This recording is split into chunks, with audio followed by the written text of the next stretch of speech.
Hello guys, in this video I'm going to be showing you exactly how to optimise your pit stops so that you don't lose any unnecessary time in the pit lane. Assetto Corsa Competizione differs to most other racing games available on console in that you actually have to drive down the pit lane yourself and drive right into your pit box.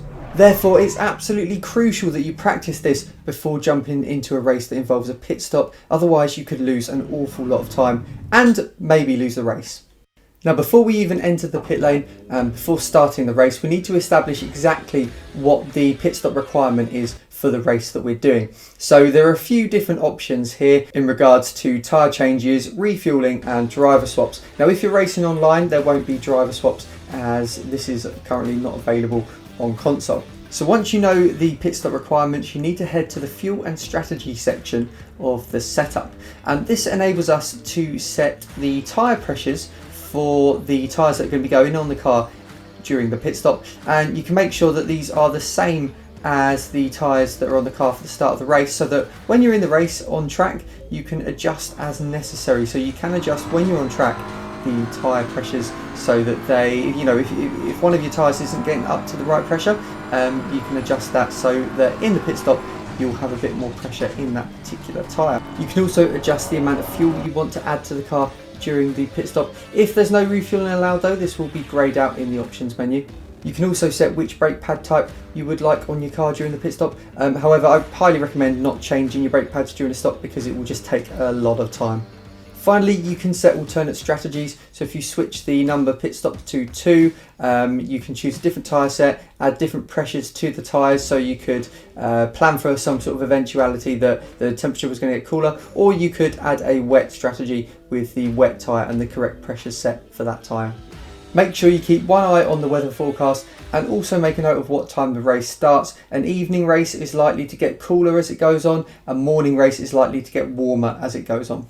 Now, once in the race, if a mandatory pit stop is required, there will be an indicator at the bottom of the screen and it will tell you exactly what the requirements are and if you're currently meeting those requirements.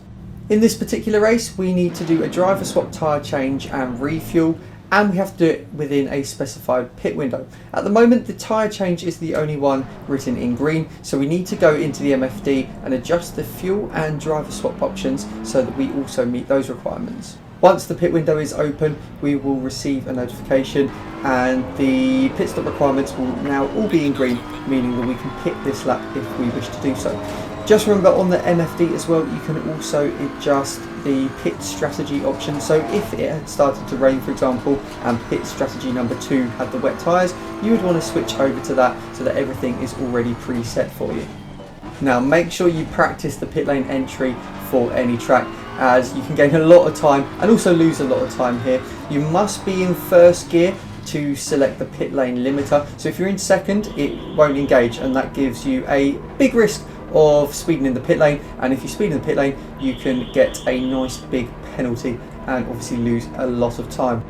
Now, as you approach the pit box, it's important to stop exactly in the designated area. If you overshoot it, like I have done here, then the car will be pushed backwards, and this costs valuable seconds before you finally get up on the jacks and the team start changing the tyres. Likewise, if you stop short, you'll have to be pushed forwards before the team can work on your car. The best thing to do is make a note of where the front of your car has to be in regards to the stop sign so that you can judge it perfectly every single time. It's better to approach the box a little slowly and get it right so you don't have to be pushed, because you will lose less time this way. If you have starter and ignition set to automatic, there's nothing more you need to do. The car will raise up and then once it's back down you can accelerate away. However, it is actually quicker to have the ignition and starter set to manual. When it's set to manual, what you'll need to do is turn the ignition off when the car stops, and then when there's about 3 seconds left before you're put back down on the floor, turn the ignition back on, hold the starter once you're on the floor and accelerate away, and you'll find that you get away a lot quicker than if you had to wait for it to do it automatically. Don't press the pit limiter as you leave your pit box because it will already be active, and then wait until you pass the line before disabling it and then head back out on track. Now, if you wanted to add a bit more simulation to your pit stops, you could use the manual clutch rather than automatic.